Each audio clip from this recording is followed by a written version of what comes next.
Sabay-sabay po tayong manalangin. Dakila at makapangyarihang Diyos, narito po muli kami, nagpupuri at sa iyo ay sumasamba. Salamat sa iyong kabutihan sa buhay namin, lalo na po sa pagkakaloob ninyo ng ina sa amin, upang mangalaga at gumabay sa aming paglaki.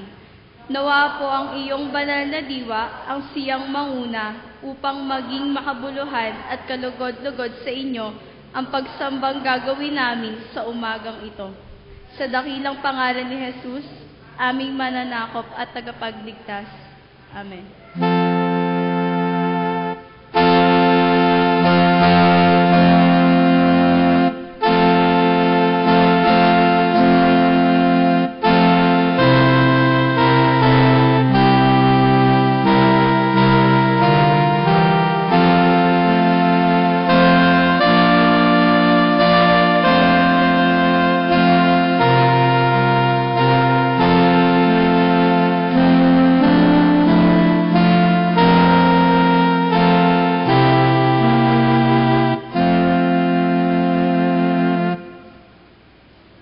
Ating ipinapahayag ang ating pagsisisi sa Diyos at humihiling ng kapatawaran sa Kanya, tayo'y Kanyang diringgin at bibigyan ng kapatawaran. Ilaan po natin ang mga sandaling ito upang magnilay at humingi ng kapatawaran sa ating Panginoon sa mga panahong tayo nagkakasala at sa ating pagsalangsang sa Kanyang harapan. Tayo po ay sandaling manalangin.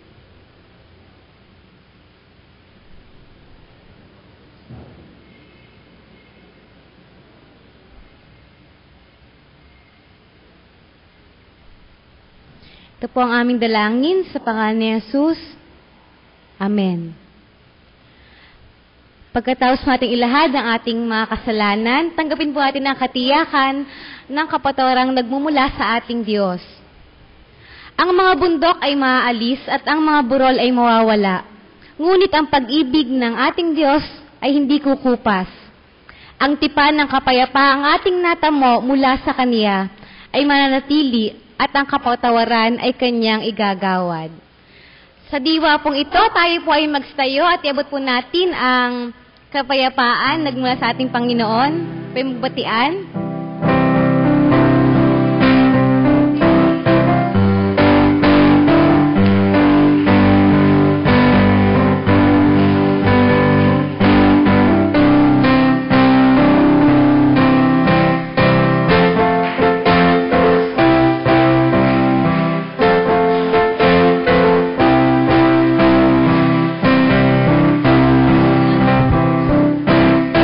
Lord has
Ayan, magandang hapon po sa ating lahat.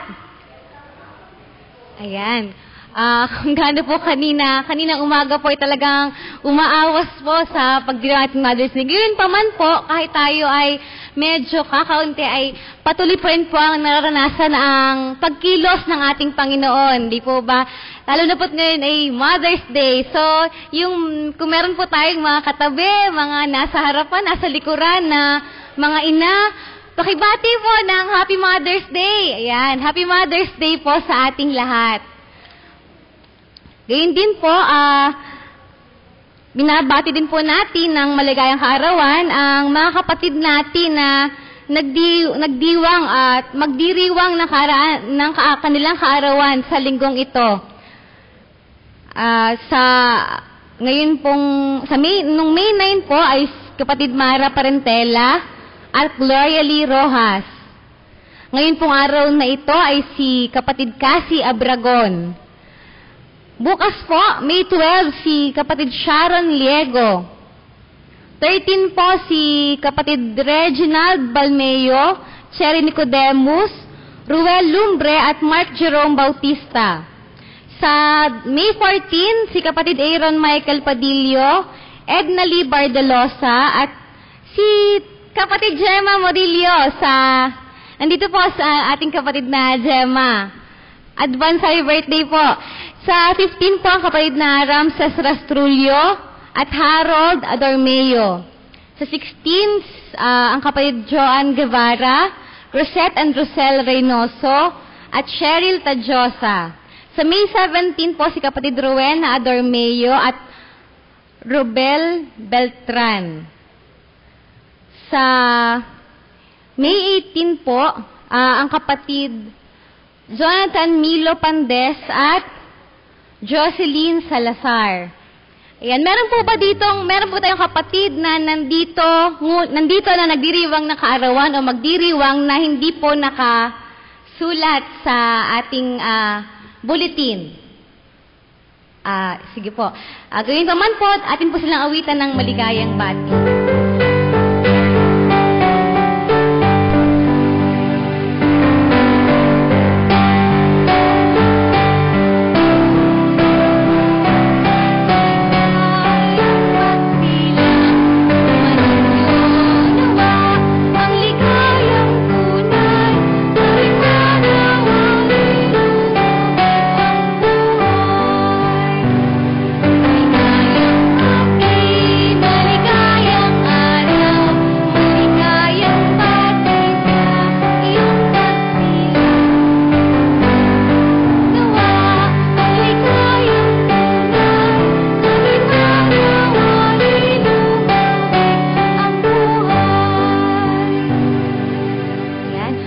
Nandito po sa ating bulletin ang mga magiging gawain pa natin sa mga susunod na araw. Malugod po tayong inaanyayahan ng CYF sa kanilang Youth Jam. Nagaganapin po sa susunod na linggo, Sabado, sa May 17, sa ganap na ika-1 ng hapon. Ayan. Meron pa po tayo. Ngayon po, gaganapin ating election. So tayo po ba ay nakakuha ng mga balota natin? So habang pong nanambahan o kaya habang ngayong balita ay pwede na po natin silang checkan, ayan, sa paghalal natin. At ito po ay kokolektahin mamaya ng Elecom sa pagkatapos sa panahon ng pangalawang paghahandog. Gayon din po, patuloy pong pag-encourage sa atin sa paghahandog ng bulaklak at pagpapasalamat din po sa mga patuloy na naghahandog ng bulaklak sa atin sa ating pananambahan. Yan. Pinapabatid po na pinapaalala sa atin, sa bawat isa, ang pagpapaschedule ng anumang services at hinihikayat po tayo na magsadya sa ating tanggapan. Kahapon nga po pala ay sa biyaya po ng Panginoon ay matagumpay pong nailunsad ang ating Sambawit 2014 na ginanap sa UCCP as FEC, kung saan ang ating mga kabataan ang naging representative natin sa ilang bang choir, 12 na choir po ang nag-perform, naghandog ng kanilang mga awitin. Saan lahat ng dumalo doon ay tunay na pinagpala. Ayan. Gayun din po, inaanyayahan pa rin tayo, patuloy na inaanyayahan tayo sa ating prayer meeting tuwing Wednesday sa ganap na 5:15 ng hapon. Kung saan tayo po yung kasama-sama upang manalangin, di ba po? At patuloy na lumapit sa ating Panginoon. At sa sunod pong linggo, pinapaalalahanan po tayo na wala po tayong Vesper service sapagkat dito po natin itatalaga ang mga naihalal na mangunguna sa konsilyo sa sunod na ecclesiastical year. Sa ganito pong diwa, tayo po ay sama-samang manalangin. Sa iyo, O dakilang Diyos, kami ay nagpupuri at nagpapasalamat. Naniloob mo po na magkaroon kaming muli ng pagkakataon na makatungo sa banal na dakong ito upang sa iyo ay makapaglahad kami ng aming pinakamataas na pagsamba, upang sama-sama kami mag-awitan at bilang magkakapatid ay magkaisa ang aming mga puso't diwa sa pananalangin at pakikindig ng mensaheng nagmumula sa iyo. Nagpapasalamat kami, O Diyos, sa biyaya ng buhay na ginagamit ng bawat isa sa amin upang makapaglingkod sa iyo at sa aming kapwa. Gayon din po, Panginoon, sa mga sandaling ito, ay pinagdiriwang namin ang araw ng mga ina. Ang araw ng mga ina na biyaya mo sa bawat isa sa amin. Ng mga ina na naging daluyan ng iyong di mapapantayang pag-ibig. Sa pamamagitan ng kanilang pag-aaruga, sa magitan, O Diyos, ng kanilang pagpapalaki, sa kanilang pagtuturo, sa kanilang pag-unawa, sa kanilang pag-alalay, lalo't higit, Panginoon, sa kanilang pagmamahal sa amin. Gamitin mo nawa, Panginoon, ang pagkakataong ito upang mas maging mapagpasalamat kami sa kanila. Gamitin mo, O Diyos, ang sandaling ito upang mas mapahalagahan namin sila. At gayon din upang kilalanin namin sila bilang isang biyayang mula sa iyo na kahit kailanman ay hindi mapapantayan ng anumang kayamanan. Sa mga sandali din ito, Panginoon, nilalapit namin sa iyo ang gagawin naming halalan, kung saan kami ay pipili ng mga taong mangunguna sa iglesia at sa ministeryong ipinagkatiwala nyo sa bawat isa sa amin. Nawa, O Diyos, ay kayo ang gumabay sa aming pagpili at ang aming maihahalal ay ayon sa inyong kalooban. Naway ang gawain ito, O Diyos, ay magsilbing kapahayagan ng lubos na pagdakila at paglilingkod sa iyo ng mga taong mapipili mo na munguna sa amin at hindi pagtataas ng kanilang sarili. O Diyos, sa pagpapatuloy ng aming panambahan, ay patuloy nawang manahan sa amin ng iyong banal na Espiritu. Nang sa gayon ay magkaroon kami ng pusong handang tumugon sa hamon ng paglilingkod. Magkaroon kami ng damdaming nagsasabing kailangan namin kumilos at magkaroon kami ng buhay na tunay na nakalulugod sa iyong banal na harapan. At sa aming pakikinig ng mensahe, O Diyos, nawa ay kayo po ang gagabay sa magdadala ng inyong mensahe. At ito'y magagamit namin, Panginoon, sa patuloy na paglago ng aming pananalig at pananampalataya sa inyo. Ang lahat ng ito, O Diyos, ay kapahayagan ng aming pagtitiwala sa iyo. Kayo ang manguna, gumabay at patuloy na umalalay sa amin. Ito po ang aming samot dalangin sa pangalan ni Jesus. Amen.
Tinatawagan tayong lahat upang maghandog ng bunga ng ating mga pagpapagal.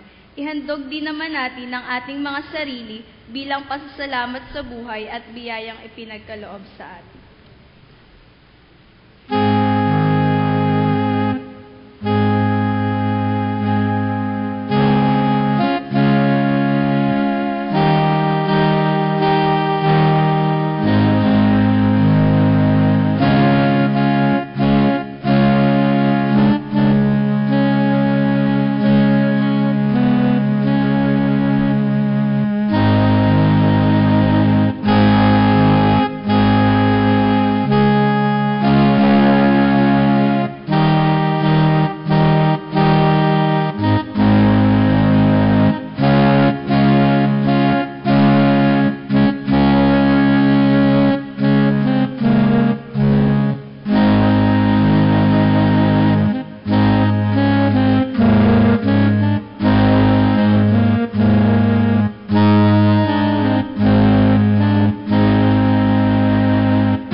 Magandang hapon po, Panginoon.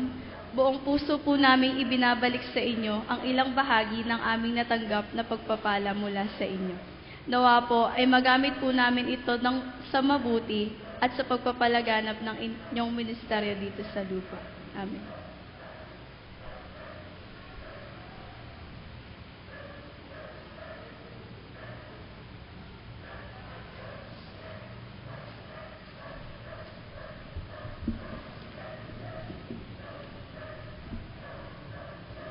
Tayo po'y manatiling nakatayo sa pakikinig ng pagbasa ng tekstong pagbabatayan ng ating mensahe sa hapong ito, na matatagpuan po sa Lumang Tipan sa Aklat ng Kawikaan, Kabanata 31, talataang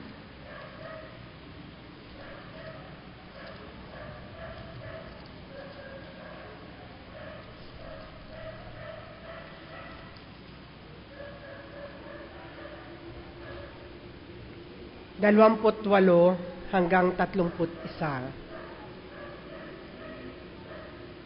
Iginagalang siya ng kanyang mga anak at pinupuri ng kanyang kabiyak. Maraming babae na mabuting asawa, ngunit sa kanila'y nakahihigit ka. Magdaraya ang pang-akit at kumukupas ang ganda, ngunit ang babaeng may takot kay Yahweh ay pupurihin ng balana. Ibunton sa kanya ang lahat ng parangal, karapat-dapat siya sa papuri ng bayan. At gayon din po sa Bagong Tipan, sa Aklat ng Ebanghelyo Juan, Kabanata 11, talataang 26, at sa sumusunod. Nang makita ni Jesus ang kanyang ina at ang minamahal niyang alagad sa tabi nito, kanyang sinabi, "Ginang, narito ang iyong anak," at sinabi sa alagad, "Narito ang iyong ina." Mula noon, siya ay pinatira ng alagad na ito sa kanyang bahay. Tinanggap po natin ang pagpapala ng Panginoon sa pagkarinig at pagkabasa ng kanyang salita.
Maraming salamat po sa awit ng ating mga kabataan na bagamat sila ay iilan, ay patuloy ang kanilang paghandog ng awit para sa Panginoon.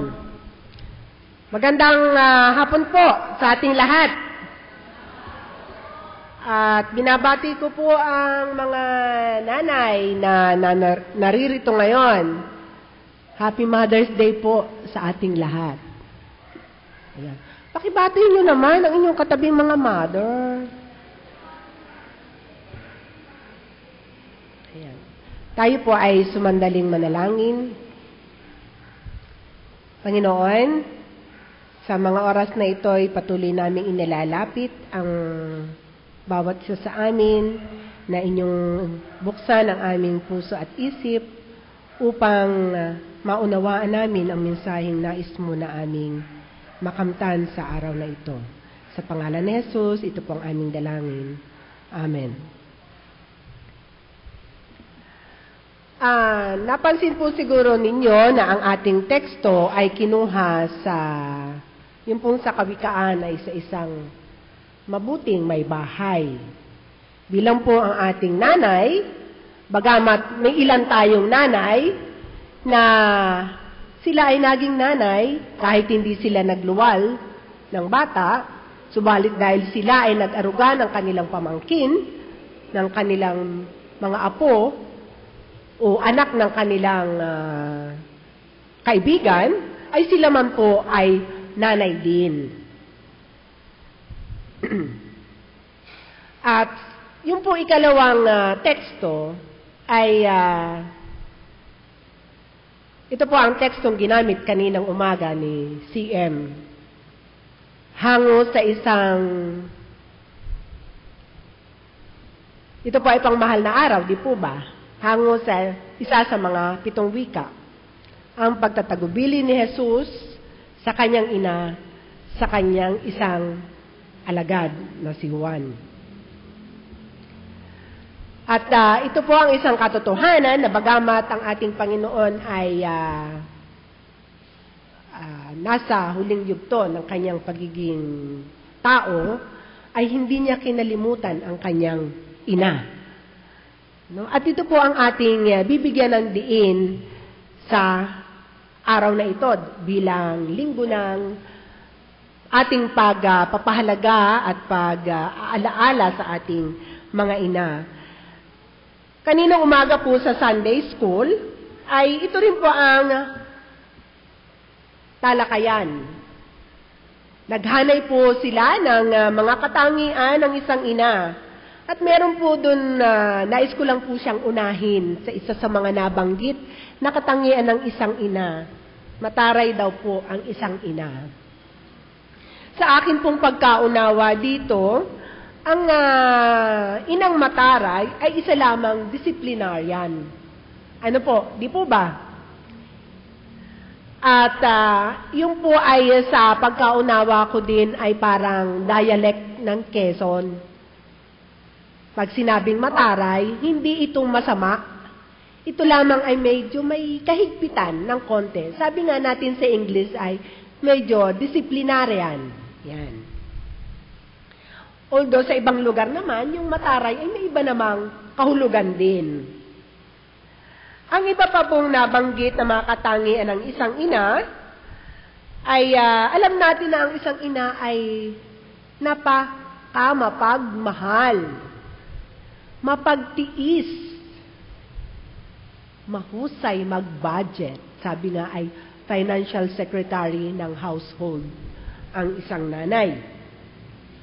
Inihahanda ang lahat ng pangangailangan ng kanyang buong sambahayan. At may takot sa Diyos. Katulad po ng babaeng nabanggit sa kawikaan.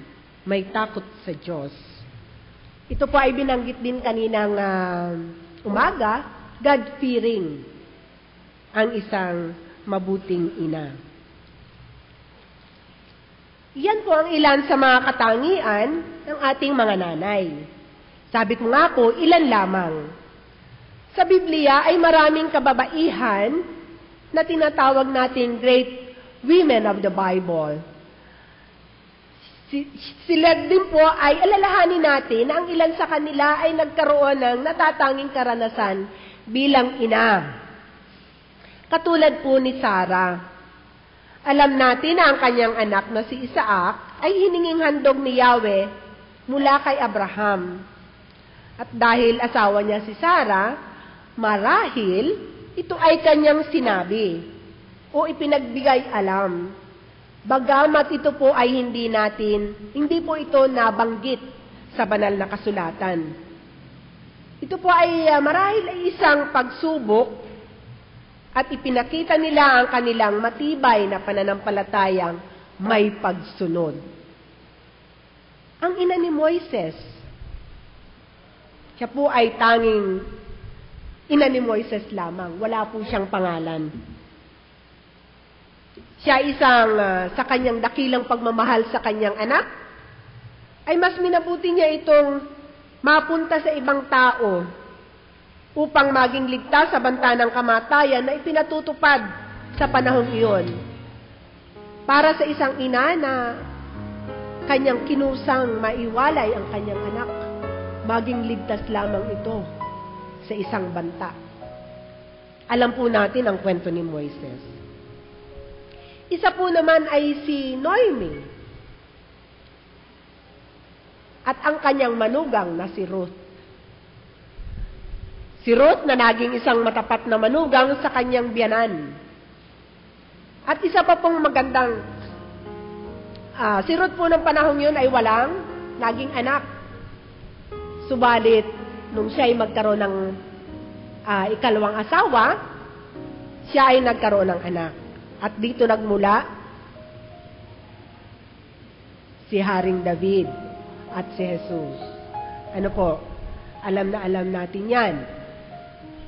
Kaya si Ruth po ay isang dakilang lola ni Haring David. Si Hana o si Ana, siya po ay isang babaeng baog at siya ay nilalait ng isa pang asawa ng kanyang asawa. Dahil ang kanyang ang another wife ay maraming anak. Siya ay wala. Pero hindi siya tumigil sa kanyang pananalangin na sana ay pagkalooban siya ng anak. At ito ay kanyang ibabalik sa Panginoon at ito ay magiging lingkod. No? Sa tindi ng kanyang pagdaing sa kanyang paglapit sa Panginoon, ay pinagkalooban ng Panginoon ang kanyang kahilingan. At bilang pagtupad, masakit man siguro sa kanyang kalooban, pero kailangan niyang tumupad sa kanyang pangako sa Panginoon at kanyang inihandog ang kanyang anak na si Samuel sa paglilingkod sa Panginoon.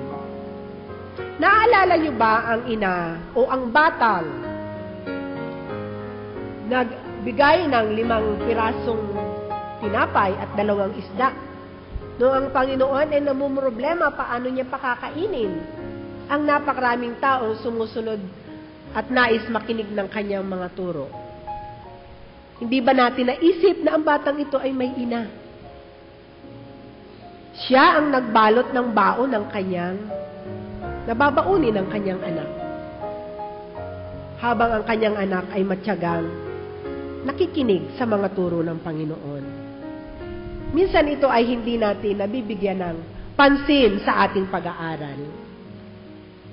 Ilan lamang po ito sa mga ina sa ating banal na kasulatan na nagbibigay sa atin ng inspirasyon upang lalong magpakatatag tayo sa pagiging ina. Pero tandaan po natin na tayo man ay naging anak muna. At para po sa mga bata-bata dyan sa akin, bilang mga anak, minsan tayo man ay nagkakasala din, nagkakamali, nakakagawa ng hindi maganda laban sa ating magulang o sa ating ina. Bayaan po ninyo na ulitin ko sa inyo ang mga pointers, mga paalaala, kung paano natin maipapakita ang ating pagmamahal sa ating mga ina. Ito po ay aking hinango sa mensaheng dinala ni CM kaninang umaga. At ipahintulot po ninyong ibahagi ko din po ito sa inyo. Ang una pong pointers ay, how do you often say, I love you, Mom? Marahil ito ay hindi na natin napapansin o hindi natin masyadong binibigyan ng pagpapahalaga. At marahil ugali din natin mga Pinoy na hindi natin gawi ang maging vocal sa pagpapahayag ng ating pag-ibig o ng ating affection. Maging ito man ay sa ating asawa, sa anak, sa kapatid, o sa kaibigan. Ang sabi nga ng iba, OA naman. Pero ang dapat daw po pala ay tayo ay nagpapahayag. We should express our love verbally. Hindi po nakakabawas ng macho image kung ito po ay ating bibigkasin. At pagkos, ito po ay nagpapamacho lalo. Wika ni CM kanina. Ang ikalwa po ay, express your love physically. Minsan po tayo ay paakbay-akbay lang sa nanay, pero kailan po ba natin siya huling niyakap? Doon sa mga bata, yayakap sa nanay pag may hihingin. Pero yung wala po ba tayong hihingin, sasabihin lang natin na, Nanay, mahal kita, wag mong kalilimutan. O hinawakan ng kanyang kamay bilang pagpapaalaala ng ating pag-ibig sa kanya. At doon naman sa mga anak na kumikita na, paghawak sa kamay ng nanay, o nanay, pambili ng gamot, o nanay, pang-shopping. Yan. No. Yun ay isang expression ng ating pagmamahal. Pero very obvious din po, lalo pat ngayon po sa ating kalsada, ay nauuso ng mabuti ang motorsiklo. Minsan po nakakakita tayo ng mag-anakan nakasakay sa motor. Ayan, sina pastor. Pero hindi ko sila nakakita isinakay nilang may baby pa ano. Pero makakakita po tayo na merong baby. Pero kung atin pong papansinin, tignan po natin kung gaano kahigpit ang hawak ni inay. Yun lang ang kanilang means of transport. Kahit siguro, alam din nila kung gaano kapanganib ang isakay ang isang sanggol sa motorsiklo. Pero pinapakita niya kung gaano kahigpit ang kanyang pagyakap sa kanyang sanggol na hawak upang hindi ito malaglag. Yun po ay isang pagpapakita ng pagmamahal sa kanyang supling. Ang ikatlo po naman ay, love your mother patiently. Ito po ay paalaala sa atin kapag ang ating nanay ay medyo matanda na. Kapag nakakabasag na ng pinggan, kapag nagpupumilit pang maghugas ng pinggan o magdayag. O kaya naman, ay nagiging malilimutin. Naghabiling ka ng ganito, pambayad po sa Meralco, ay kung saan na pa, patong, hindi na maalaala. O kaya naman, ang nilutong ulam ay hindi yung gusto natin. Hindi tayo makapagpasensya, dadabugan pa. At minsan, may dadaan pong census, yung mga nagsesensus. Ay ano pong trabaho ni inay? Ay wala po yung trabaho. Para bang ang trabaho ni inay ay yun lamang kikita. Hindi na alaala, madaling araw pa, ay gising na, nagwawalis na pag may bakuran, nagluluto na ng sinaing o kaya magsasangag na ng bahaw, magluluto na ng ulam. Para pagising ng kanyang buong sambahayan, ay meron na siyang buong pagmamahal na maihahayin na pagkain. Hindi po ba natin naalaala na ang lahat ng ito ay isang gawain na hindi natin sila nababayaran. Kanina may pinakita sa akin si Pastor Charlene na kung babayaran daw po natin ang ating mga ina, ang kanyang magiging income ay ilang